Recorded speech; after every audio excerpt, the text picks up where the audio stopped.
दोस्तों, बदकिस्मती किसे कहते हैं? अगर आप नहीं जानते हैं तो जो कहानी हम आपको बताने जा रहे हैं उसे सुनकर आप जान जाएंगे।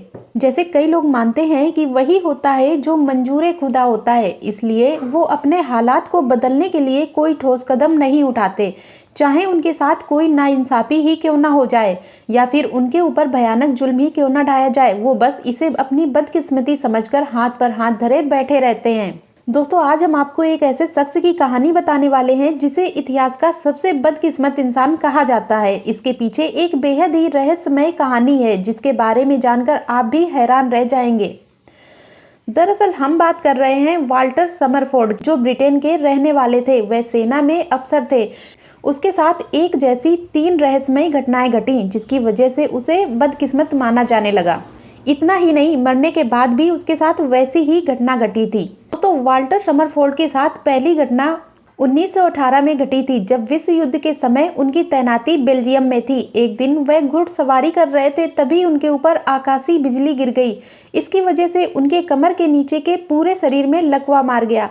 हालांकि कुछ ही महीनों में वे पूरी तरह से ठीक हो गए और चलने फिरने लगे, लेकिन उससे पहले ही सेना की ओर से उन्हें जबरन सेवा से मुक्त कर दिया गया था। वाल्टर समरफोर्ड के साथ दूसरी घटना पहली घटना के ठीक 6 साल बाद यानी 1924 में घटी। उस समय वे कनाडा में अपने नए जीवन की शुरुआत कर चुके थे। एक दिन वे मछली पकड़ने के लिए पास के ही तालाब में गए, जहां वे एक पेड़ के नीचे बैठे हुए थे। तभी अचानक से फिर से उनके ऊपर आकाशीय बिजली गिरी। इस बार उनके शरीर के दाईं ओर आधे भाग में लकवा मार गया। हालांकि चमत्कारिक रूप से वे 2 साल बाद फिर से पूरी तरह से ठीक हो गए और घूमने फिरने लगे। अब दोस्तों, दूसरी घटना के ठीक 6 साल बाद यानी 1930 में वाल्टर समरफोर्ड के साथ फिर से उसी तरह की घटना घटी। वे एक पार्क में टहल रहे थे और खूबसूरत नज़ारों का आनंद ले रहे थे। तभी अचानक मौसम खराब हो गया और आसमान में काले काले बादल छा गए। इसी बीच कड़कड़ाती हुई आसमानी बिजली उनके ऊपर आ गिरी। दोस्तों, ये तीसरी बार था जब उनके ऊपर बिजली गिरी थी। हालांकि इसके बावजूद उन्होंने 2 साल तक अपनी जिंदगी के साथ संघर्ष किया, लेकिन आखिरकार वे जिंदगी की जंग हार गए और 1932 में उनकी मौत हो गई। दोस्तों, वाल्टर समरफोर्ड के मौत के बाद उनके परिजनों ने उन्हें कनाडा के वैंकूवर में स्थित माउंटेन व्यू कब्रिस्तान में दफना दिया।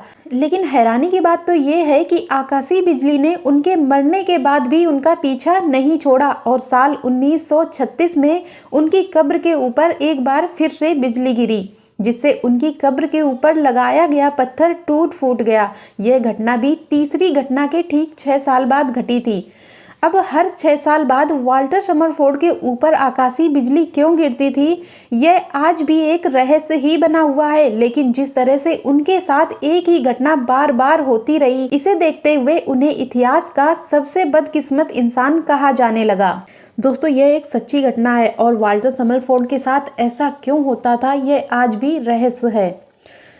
इस वीडियो में इतना ही। मिलते हैं नेक्स्ट वीडियो में। वीडियो देखने के लिए धन्यवाद।